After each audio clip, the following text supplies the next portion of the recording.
Welcome to the Future is Borderless podcast with David Nilsson. We feature top entrepreneurs and thought leaders from around the world, those who bring a global mindset and a unique perspective to their life and business. Now, let's get started with the show. Hey, David Nilsson here. I'm the host of this podcast.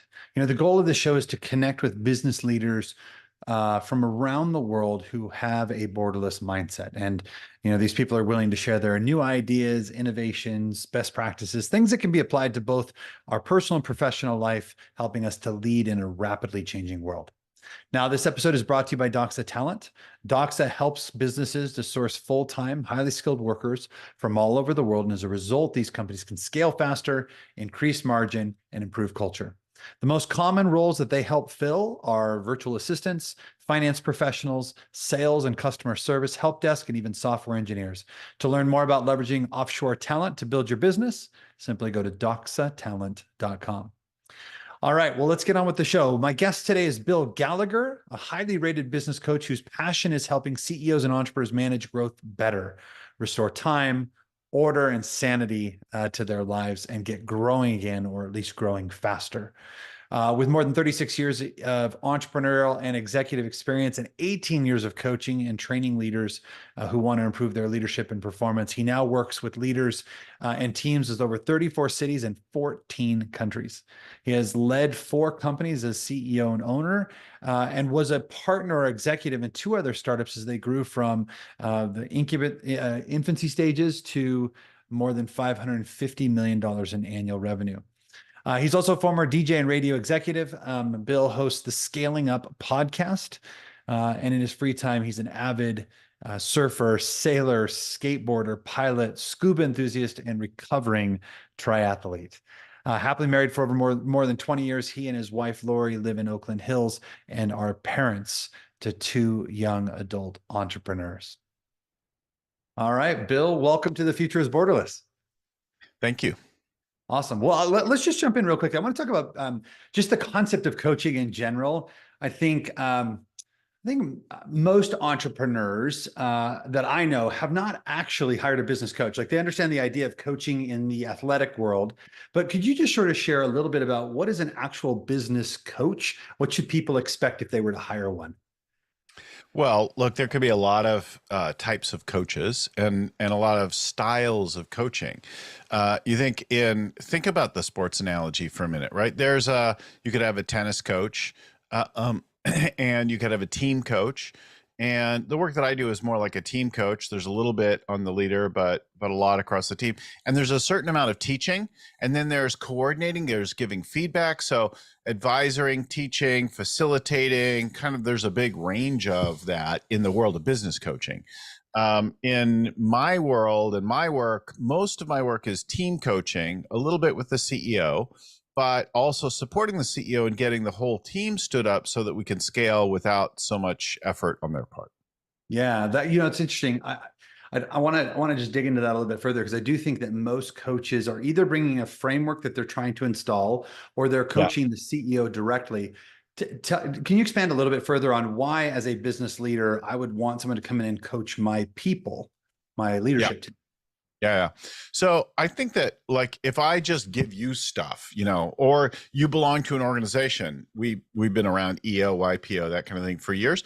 You'll learn stuff, and then you try to go back and teach it or work with your team on it. And they're like, you're doing a bad job of it because you've just learned it yourself. You haven't well ingrained it at this point. You certainly might not be a particularly good teacher or coach, and you're close enough to their boss that you can't necessarily, they're not as open to your feedback and input.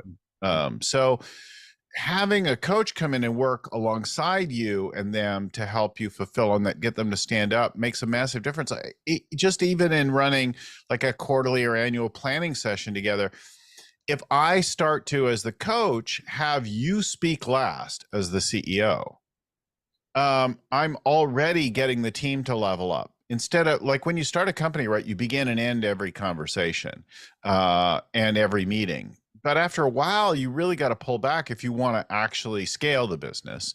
And you've got to let them do it. It's really hard to do it if you're running the meeting, and it's hard to be fully participating and listening when you're trying to figure out how to get the outcome and pushing on everything, right? Yeah. So it costs a little money. It takes a little more time to do it formally. It actually saves a boatload of time. Yeah. Have somebody come in from the outside. I've seen companies spend days hashing over what are our core values, that kind of thing. I can bang that out in vast majority of cases in under an hour get a pretty good working draft with a team, right? Like, I've been doing it for a little while, right? Any coach, not just, I'm not just being swagger Bill Gallagher, but Yeah, I think that makes a lot of sense. I mean, it's funny. I started to laugh when you said, sometimes it's hard for the CEO to teach. I actually find my team has a little bit of PTSD every time I go to a learning event and I say, I came back and I said, hey, I got these ideas, right? Yeah. And then they all start to panic inside. But there's a term for that, it's not so polite, but it's bohica. Have you heard that one before? I have not. So after you go back, come back, that phenomena we call bohica. Bend over, here it comes again. The CEO's going to give us something. Yep. And it's going to be unpleasant. But if we smile and nod and kind of ignore him, go through the motions, he'll forget about this soon enough until he brings the next thing back, right? Like, yep, that's probably true. How did you get into this? Like, what's your background? Like, what brought you to becoming a coach? So, I mean, if you go back really the furthest, my dad was a college professor and an entrepreneur.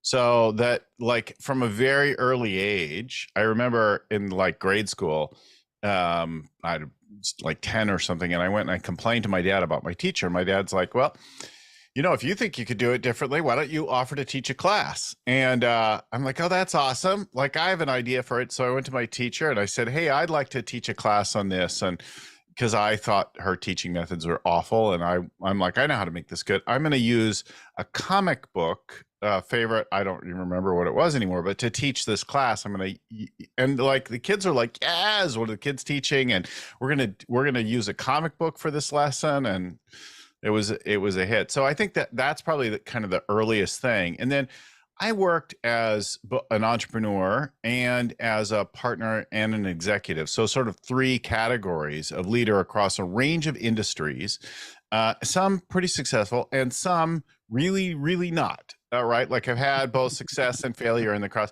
And then as I approached 50, I started to think, I think that this teaching, training aspect of it is the thing I enjoy most. And I don't want to run big teams as much anymore. And so stepping out of that last CEO role and then going to be a full-time coach, I kind of saw it on the wall for a little while now. I've been doing it for 10 years now. So I've kind of found my style. Awesome. How did you choose I know that you've worked a lot within the scaling up ecosystem. I know that you've helped to design content for emerging companies within the EO network. How did you decide on the framework, and how do you sort of keep that fresh and relevant? Well, so that's the main thing I use, but it's not the only thing. I mean, I also use the Clifton Strengths tools from the Gallup organization. And I use, scaling up. Here's the thing I love about scaling up. So one, it's about growth, and I'm really interested in growth. The primary motivator is building something. It's not the only thing. It's not the answer for everyone, but if you want to build something, and I like building things, then it's a great thing for that. The second part about it is that it's flexible and open. So Vern doesn't claim to have invented everything. It doesn't slap a trademark on every last little thing and implement it in a rigid,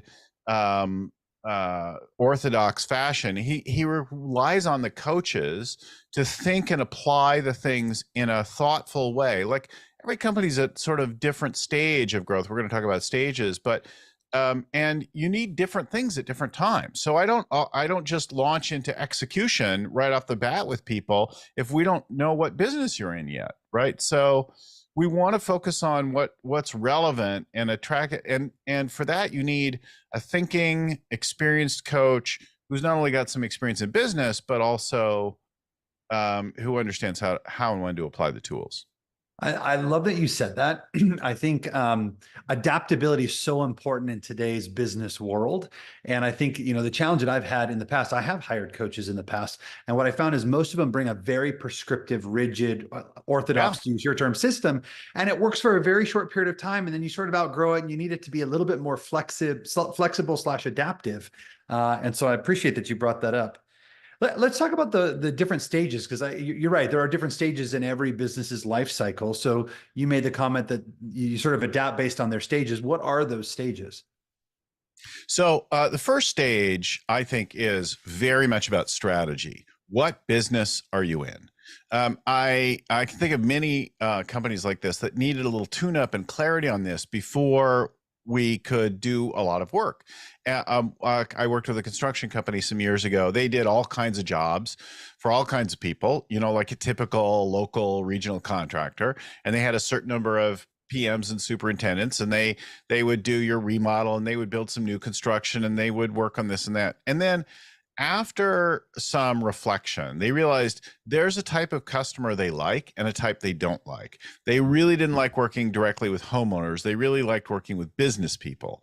And they really liked doing like really nice finishes and cabinet work and things like that. And so they ended up focusing on all business, no consumer. They're not going to do your kitchen, bathroom, cabin, whatever, but and retail and restaurants, because those where the finishes and the things really matter, the look and feel like that. And that actually was key to a whole lot of great decisions after that. And then they have to develop processes, and they have to attract a different leader, and they have to figure out a talent pool, and there's a bunch of stuff to do after that. But until you figure that out, another one, an ad tech company that I was working with, everything in their strategy was focused around the exit of the founders, right? That was the time horizon. I'm like, okay, that's too near term. And now you're just selling kind of the past of the company, not the future. So if you want to sell at this point or in the near future, and all your plans sort of lead up to that, I'm interested in buying the future of something, not the present past. So let's go create a 10-year goal, a big, hairy, audacious goal, like that requires a breakthrough that's monumental. And then we're gonna probably exit some of you somewhere sooner than that, but let's create a bigger future. And that started to change all kinds of ways that they thought about things. So the first bit, like you want to figure out the things like the values, right? But the purpose, the BHAG, the brand promises, the core customer, those are really critical to figure out, because you don't want to go scaling with the wrong customers or doing the wrong kinds of things. So those key pieces, like let's get that lined up before we try to figure out how to have a better meeting or implement dashboards or KPIs. You might implement the wrong KPIs, Yeah. It's funny. I think a lot of businesses launch out of accidentally, right? And I'll think about my first business. I accidentally found out about this interesting way that people could fund businesses. I launched a business, and then it was driving me for a long period of time, right? So Yeah. what are some of the symptoms that you see for businesses who haven't really developed that foundational strategy? Because I think a lot of people believe they have a strategy, but it manifests itself in different They have ways. something, right? If you get to the point you're having this kind of conversation, I want to scale something, there's something there. You just maybe haven't focused it enough, and you can't say it clearly enough, that so you're working around something that feels right, but you're also doing a lot of things for a lot of people that you shouldn't be doing and for. So that focus, first we want to figure out who are the customers that really love you, and who are you for them in their language, right? That's brand promise language. And then what are the key things about your operation that differentiate you, that we want to actually build over time and lean into? Who are the people that we can afford to piss off? Where could we charge more for things? All that's kind of beginning. So that's brand promise, core customer, differentiating activities. It's that kind of work. And it's about narrowing it and then saying it really clearly so that we can let go of some other things. Yeah. All right. So we've nailed that. We've nailed our foundational strategy. Now we have something, right? Like now you can attract leaders either within the company or externally. People are like, oh, I need to, if I just brought in a director of ops. No, you don't, like, you're not going to attract anybody right now because you're a muddled mess of who knows what business you're in. But when you get that first bit done, and now you're like, okay, this is what we are. We got this cool thing. We're working on this. And now people are like, oh, I want to be on that team. So now, and like, I think about this with our jewelry business that we had for many years, fashion jewelry business. And we're running it for over 10 years. And then we hit the downturn 2009, 2008, and we did some moves in that. And suddenly we had a winning story. We had a breakout. Now I could attract top marketing and sales talent, new manufacturing, like partners, new factories. I was able to do all kinds of things in that because now I've got something that is kind of working and I can say it clearly. This is what we're doing and why it's working. People are like, oh, I want to be part of that. Look, winners go to winning places, right? You want to attract winners that fit your company, have a winning story. Yeah. Not be like, well, I suck right now, but I'd be great if you joined me. Fair point. Well, it's funny you made that comment earlier, and I thought to myself, you will be able to find people to join the company, but will you be able to find the right people? So let's talk about that. So let's assume we've nailed that sort of first phase, the foundational strategy, and then it cascades into people, I believe, right? Now we can well, the leader part of the people, right? And that's when we start to want to do execution. So now I want to put in metrics and dashboards around the right things. I want to have regular annual planning, quarterly updates, weekly meetings, daily huddles. I want to put in all that kind of good thing so that the leaders can lead, they can execute without killing me, without burning myself out. And to that end, in 2010, in a year that our company was doubling and adding dramatically, I went on vacation with my kids to Italy and my wife and kids for a month. And I wasn't on calls every day. I would get an email every day with a picture of the whiteboard where they updated the daily huddle items for the core team. And I would get a weekly email recap of all the things from the weekly meeting. And for a month, I could see everything was groovy in a time of high growth. And I enjoyed being in Italy when my kids were 11 and 13, right? That's awesome. Yeah. That's maybe normal if you live in France or Germany, but that's not the way we live in North America. Fair point. Do you have a great story of one of your clients who maybe struggled with that foundational strategy, but once they crystallized it, they were able to attract the right leaders and thus, sort of throw lighter fluid on their opportunity? Oh, yeah. I mean, I have one right now. We have an ad tech company that we're working with, and they did some shifting and some clarity, and they had a really cool concept. But as they got clearer, that kind of thing, they were able to attract a great new leader of sales. And one of the founders, was ready to move on, to retire. So it was fantastic. But there have been many companies like that after we start to get clear about things, the hiring starts to get a lot better. Yeah. Talk to me about phase 3. So we go from foundational strategy to leaders and execution. What comes next? Okay, phase 3 is when we really think about scaling in the typical sense. That's actually where it lives, phase 3. Phase 3, we're adding lots of people, lots of capacity, lots of customers, and it requires people and cash in most cases. So for phase 3 to work really well, we want to be executing strong and knowing the strategy. We're not reinventing or rethinking strategy yet. It's there. Now we want to execute against it. So that's where you got to figure out what is the growth model. So one good growth model is acquisition. I've done this in specialty construction, in I'm blanking right now. In some technology companies, quite a few technology companies, we've gone on, well, okay, we're this. Now we're going to buy up all the related bits of technology, all the customer groups, things like that. So acquisition is one. The other one would be sort of like building out. Like we've got a fundable model, and we could use either debt or equity to build locations or servers or whatever like that. I've got a gym franchise business right now that's growing really great, and it's very financeable. John Ratliff, with his AppleTree Answers call service telemarketing type firm, he did a bank acquisition line of credit years ago and did a whole bunch of acquisitions, roll up, and then a big exit. So another way is franchise. Like we could start to sell franchises, not just be a franchisor, but sell franchises out to people.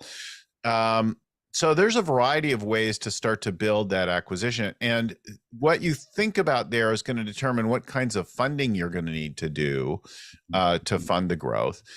So we want to think about that. And now we can throw lots of people at it if we need to. Now we could use a mix, especially in today's environment, right? We could use a mix of both internal and external resources. We don't have to think of team purely in terms of a payroll employee. We could think of outsourced employees. We could think of virtual teams. Tim Danley in the, I want to say Dallas chapter, started a business. They put the headquarters in Las Vegas, and he started growing this business after doing a couple of other companies, and he grew it over 200 million. And I think he had 4 or 5 people on staff, right? So they had a ton of outsourced things. I work with a dozen or so companies a year in depth, but I work with thousands a year through all of our programs. And I have a pretty robust team of regular, committed, ongoing contractors that help me with things in different specialty categories. But, there's another 10 people behind me helping with this sort of what looks like a solo coaching practice. Yeah, I think a lot of people believe that they have to hire directly in order to bring people on. Sure. Obviously, that's something through Doxa we do. We help people build these borderless teams and scale up with new international talent pools. I want to go back to the M&A conversation. Oh, go ahead. Well, my son's company is another one, right? It's a tech business. They can have all kinds of people contribute to from all over the world. And there's only 40 employees in this thing, right? And that, there's, I can't say the number of customers, but an astonishing number of customers. Yeah. Let's talk about the M&A thing for just a second, because I'm glad you brought up a couple of different things. One is, the first company actually I started was Guidant Financial, and we help new business owners get capital to start or buy a business. Most of it's SBA lending. A lot of it happens with rollovers for business startups, but there is this whole other world that most people don't think about, which is M&A and then franchising, because franchising really is a financing strategy. It's a way to scale very, very quickly. So I'm glad you brought that up. Also great at leadership talent, right? Because we bring committed, invested leaders to the company. So it's sort of 2-part. Yeah, I love it because you are bringing people on who aren't necessarily just employees, but owners who are helping to expand the cause, right? So, but let's talk about the filter well, before you dive into that, right? Think about a company that almost all of us know now, 1-800-GOT-JUNK, an EO and scaling up success story with Brian Scudamore, who's on TV and radio and that kind of thing now. And his former partner, Cameron Harold, who's running around the world also as a coach now, mostly focused on COOs and second in commands.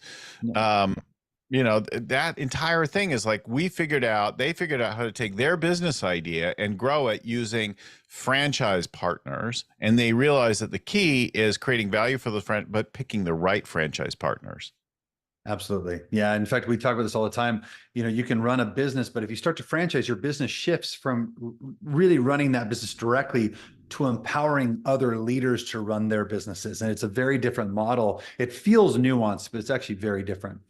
But and both sides of it, though. So one of my current clients has got a gym business, and I can say who it is. It's Crunch Fitness, and Tony Hartle's a member, and they just sold for an unheard of multiple and hundreds of millions of dollars for their industry. They sold a significant portion of the company, and he's just a franchise partner of the Crunch Fitness group. So he's got a certain territory that they're expanding greatly. So we're all about execution with that team. It's people and execution there because they've figured out the finance part, and they have a winning business model that they got from Crunch Fitness, and boom, boom, boom. I think we're ending the year over 900 people on that team. Amazing.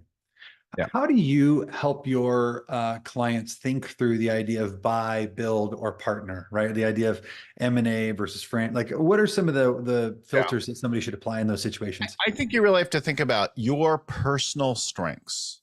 Like, what are you good at? Are you good at developing people? Are you good at spotting people? Are you good at evangelizing? Are you good at, and I use the Gallup Clifton strengths tools for that in particular? Like, where are you good at designing systems, or like what, and the rest of your leadership team, what does that look like? So we want to think about that, but then we also want to think about the category, the industry that you're in, and what it looks like now. Could we do something contrarian? Could we do something that's not like everybody else that follows the leader, but could we be unique in that way as well?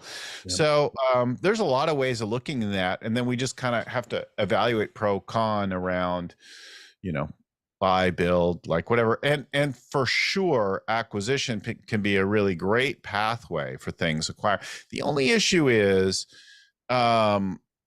it can be a little heady for a CEO to start getting money and start acquiring companies. And you can get so distracted and so in love with company acquisition that you forget the digesting and running of the company. So you acquire a company, you have to bring it into your culture and make it part of one strategy and one culture to extract the full value from the acquisition.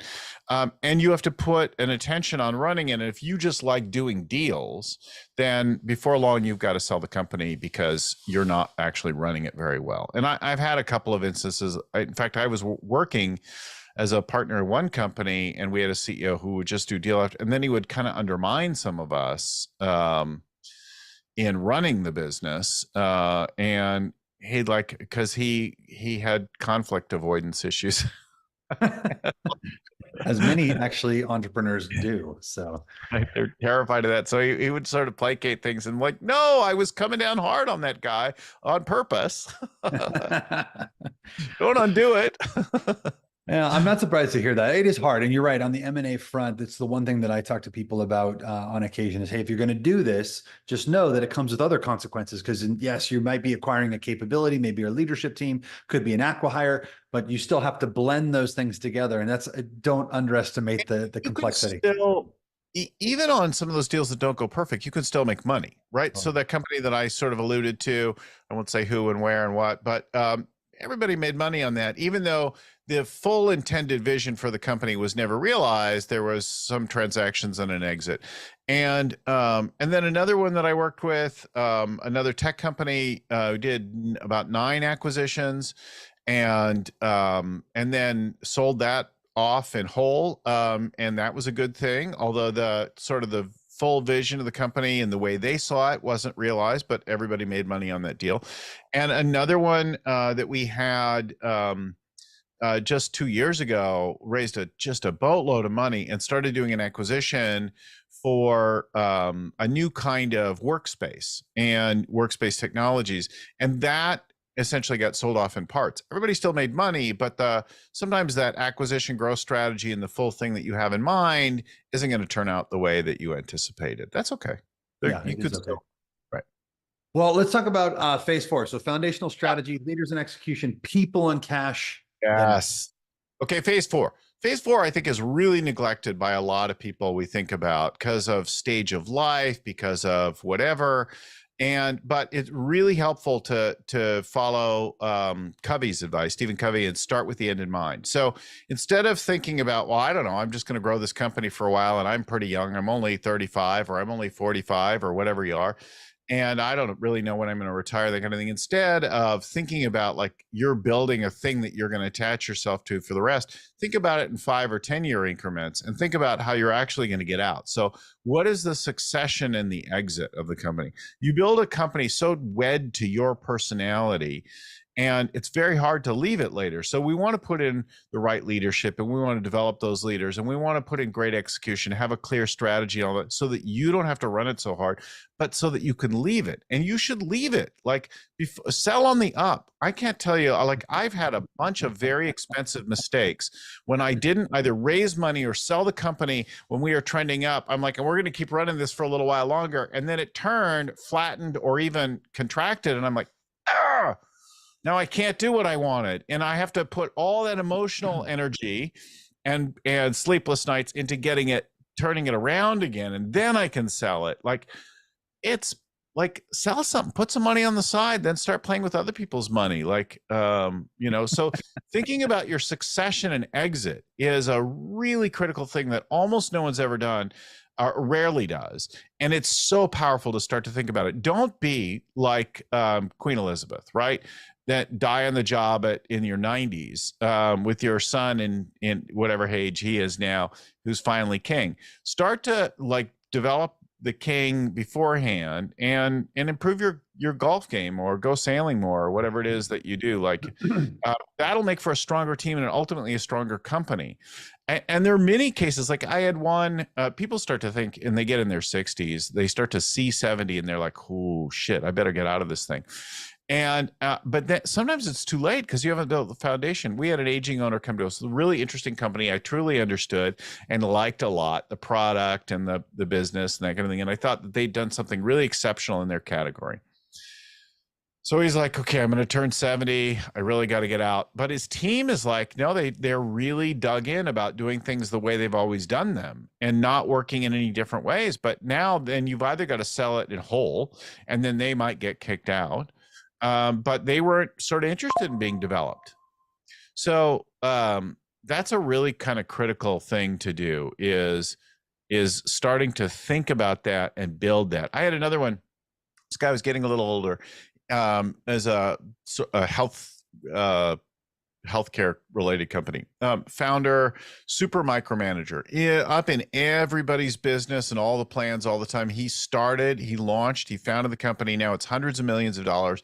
It's the number one in the world in its category. It has an opportunity to get to $1 billion, and he'd like to not sell it. He'd like it to be a family kind of thing and pass on the next generation. But there's no function. The leadership team is super weak and undermined by him. And again and again, he's unwilling to look in the mirror. He's leaving his thing to the last end, and his kids show no sign of stepping up to it. I mean, if you look at the number of the companies that were considered the 15 or 20 most valuable companies 20 years ago, almost none of them are the same, right? It's such a dynamic environment. So I'm with you on this one. It's funny. I tried to sell a business. I knew in 2006 I wanted to sell a business. I waited until early 2008 to start the process. And it was too late because of 2008. And then I had a business I was trying to sell in 2019.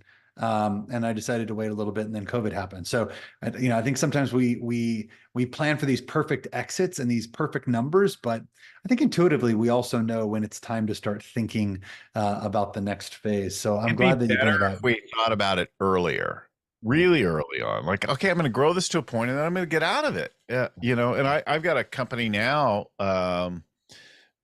that, like, guys, sell at least half the company now. Like, there's so much money to be had, like, and they get people with deeper pockets and new leaders, and you could still be involved in it, but maybe become a board member. Yeah, no kidding. Well, I want to talk about something I heard you months ago talking about, which was what you call the 3 secrets for big scale-ups. I mean, the reality is, I think, look, my audience is one that's a little bit more growth oriented. They want to play a bigger game, which is actually what you call it. And so I would love to just dig in there, those 3 secrets. Like, what does it actually mean to play a bigger game in your world? So a lot of people imagine and fantasize about their company being double in size, and it's really insufficient.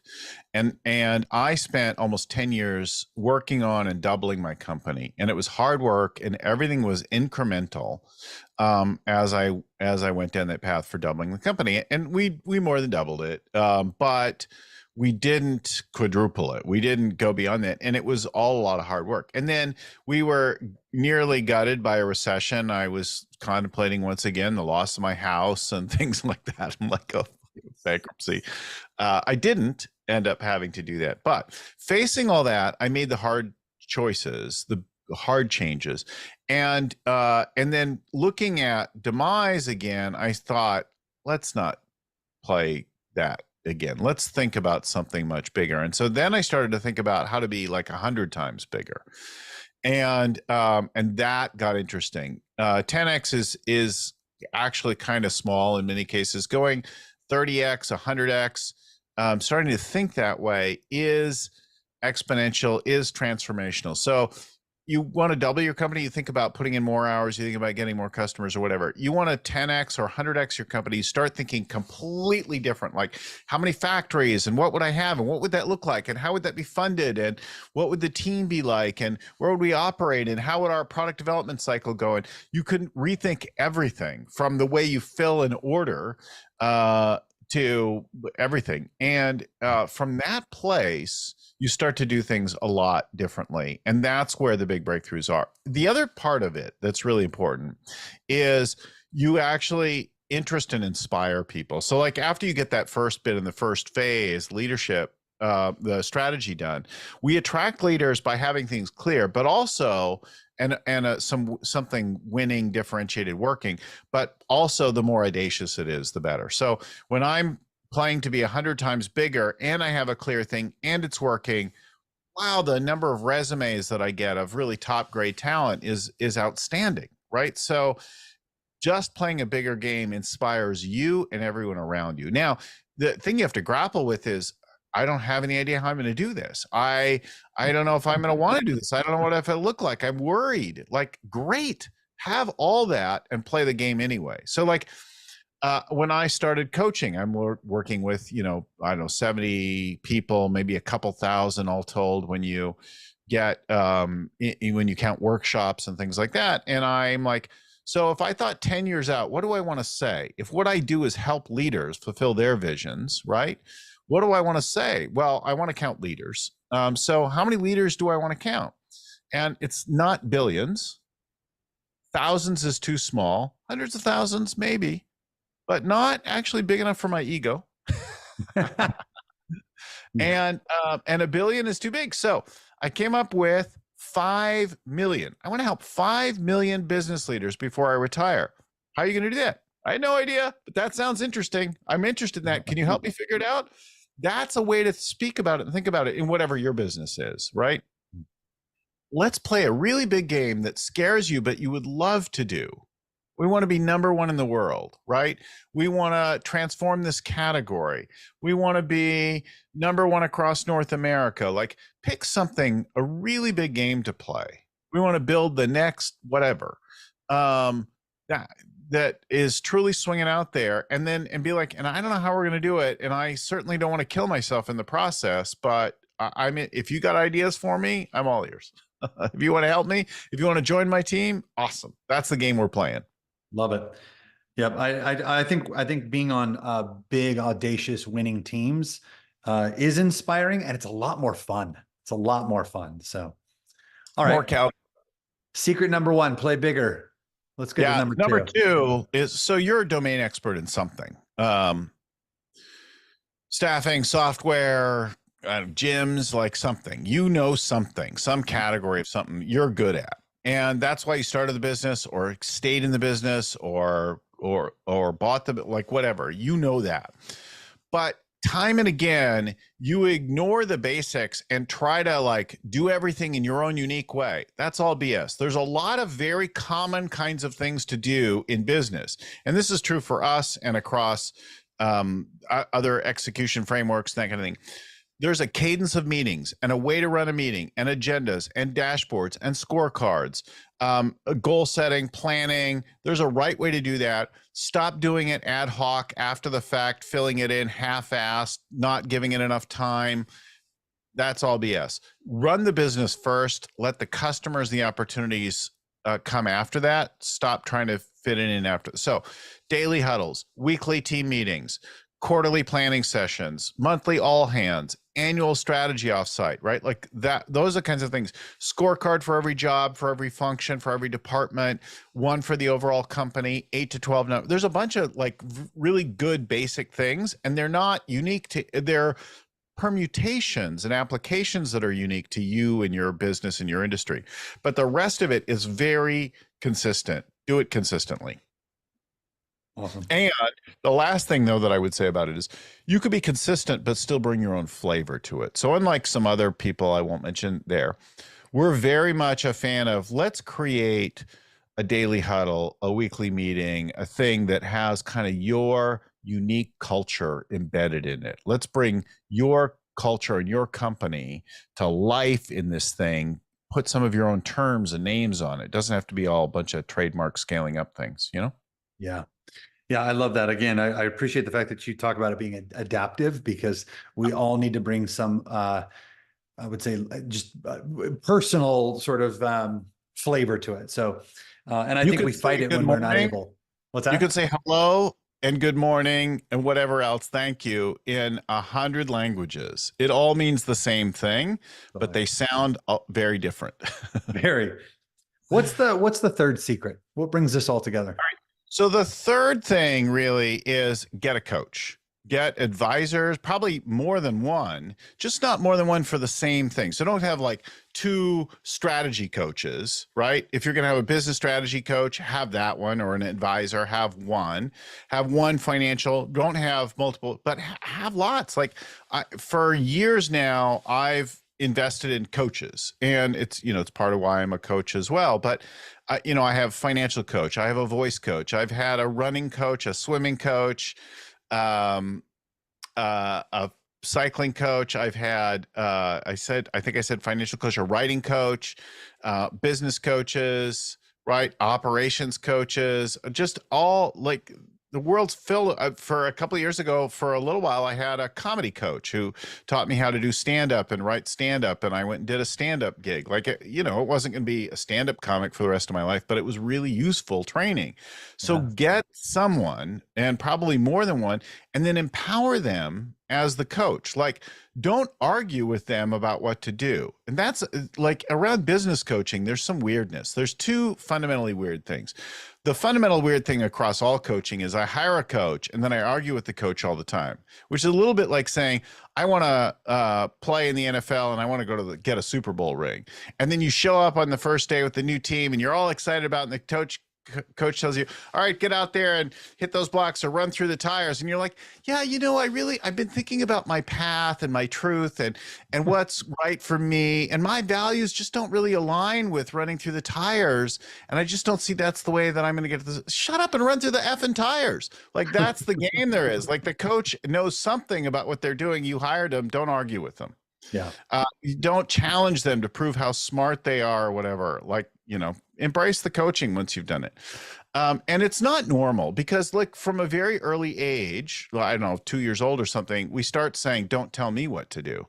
And then, you know, your mom probably knows how to fix your life even today. And she's been telling you for the last 20 years, and you weren't listening then, you're not listening now. We really don't want to be told what to do. So it takes an active will to say, please give me some feedback. Yeah. Yeah. Please tell me what I could do to adjust. So that's like fundamentally making yourself coachable as an act of will. Yeah. And that's hard, right? When you're used to being the boss and used to sign the checks, you make the decisions, all that kind of fun stuff. It's hard. Okay, It's hard to big embrace problem that. with business coaching. Here's the problem with business coaching, right? Now I'll go back to sports first. Michael Jordan had a coach, right? Basketball coach. Did Michael Jordan, I don't know who the coach was. Was Michael Jordan's coach a better basketball player than he was? I think it's safe to say probably not. Right. And what about Tiger Woods? I would say probably the same. Again and again and again. But in business, we're like, well, I can't be coached by anybody who hasn't run $1 billion company in my category or whatever. Nonsense. Your coach needs to know enough about the growth and a little bit of your terminology, and but don't get a business coach in your same industry or do the same whatever. That's maybe a mentor or an advisor. Yeah. And it's maybe part of the overall mix, but that isn't necessarily who coaches you and what it's going to be. I regularly coach. I've coached several companies past $1 billion values now. I've coached people through thousands of employees. As a coach, I'm committed to your winning. I understand your problems, and I know the sort of core exercises and tools deep, like nailed, right? And I know how to, and why the difference they make with you and that kind of thing. But you're going to accomplish more things with a competent coach than you are. But it's not because I have already done what you want to do. Yeah. You know what? I really like that, because it's funny when I've told people this before, when I talk to people from my own industry, Yeah, I learned stuff for sure, but I don't want to be creating the same things as people in my industry. When I hear about what other people have done in different industries and different businesses, that's where the real learning comes. It's just Again and again, some of our biggest breakthroughs in the world of strategy are when we're like I was working with a medical company very recently that sold last year, but they were having real trouble with this sort of patient life cycle and managing the flow of the work they do. And in particular, just being in touch with people and managing the schedules and things like that. And I'm like, it's interesting. You say you do that like that. Am I hearing this correctly? And they'd say, yeah. And then I'd be like, okay, but let's think about how it is when I get my hair cut. So when I get my hair cut, she does her job and I've been the same person. And then she's like, okay, so should we schedule for 6 weeks? Yeah. And they're like, yeah, we can't do that because we have to run some tests first to see if they're even eligible for the next steps in our process and whatever. And I'm like, yeah, so how many people fail that? They're like 30%. I'm like, okay, but right now you have a problem with 100% of the people that you can't schedule because 30% of them won't go on. So let's schedule all 100% and then let's notify the 30% that they can't continue. Yeah. That's a very in 1 quarter. The numbers of that whole company fundamentally changed because of that outside thinking. How did I grow a business over $550 million before I was 30? One of the key things I did was reading in the telecom sector. One of the key things I did was reading a story about Subway sandwiches and how they were selling cookies. And I'm like, oh, I could use this. There's thousands of people in this company that I need to influence that I don't control. Like, I'm going to use what Subway did to sell cookies to its franchise partners. Yes. And I might even got it wrong, but it worked for me. That's awesome. Well, hey, look, we are getting close to the end of our time today, but I want to ask you a little bit about sort of the current state of business. Like, what are some of the key trends that you see or things that are happening in the world today that are affecting a lot of your clients that might be helpful to some of our listeners today? Yeah. So it's a really interesting and weird time, and it's gonna be clear a year from now where we are now. Of course, dynamic. And so for all of 23, as we're recording this at the end of 23, people have been predicting a significant recession that just didn't happen. So it didn't happen and we weren't sure, but we are for sure still in the muddied aftermath of COVID. All of the turbulent after effect of that big wave that hit us all in different ways. Say whatever you want about what it meant and why and all that. But there was a shock to the system. Everything got reorganized, business disrupted, money got pumped in. Then that inflated things. Now we're down. Then there's inflation and like all kinds of things. Like we're still dealing with the wake of that. When a boat, like a major tanker rips past you and you're just bobbing along in your inner tube, you're going to be effed up for a little while. And we are in that still. So I think that's for sure what's going on. And now we have, just when you thought maybe that was settling down, Russia invades the Ukraine. And then October 7th happened. And like this whole can of worms is unleashed in the Middle East and everything's like really precarious, right? So there's fundamental shifts and people all across the United States and other cities around the world, all the office buildings are less than half full, or at best half full, with very few exceptions. And so there's fundamental realignment still coming. So, remember Wayne Gretzky's quote, skate to where the puck is going, not where it is now. I don't know where it's going exactly, but you should start to think about what it's going to be like and address that future rather than where things were or hoping they'll go back to, there's never going back to normal. There's no normal. Thank you for that. By the way, so many people say, I can't wait till things get back to normal. I said the normal that you're talking about doesn't exist anymore. So awesome. Well, we'll finish there. Used to drop people off at their airport gate and greet them at the gate as they walked off the jetway to you. That's never happening again. Yeah. By the way, this is totally off topic, but I remember actually meeting a friend of mine at the airport. I got through security wearing a gorilla outfit because I wanted to surprise him in a ridiculous way as a young kid. That would never happen these days. But all right. Well, we've been talking to business coach Bill Gallagher. Bill, where can people go to learn more about what you're doing? Scalingcoach.com is my website. It's pretty easy to remember, scalingcoach.com. And then I do a show myself, 2 episodes a week on as Scaling Up Business Podcast. You can go see my face picture there, find it So we're 510 episodes or something right now. So something on lots there.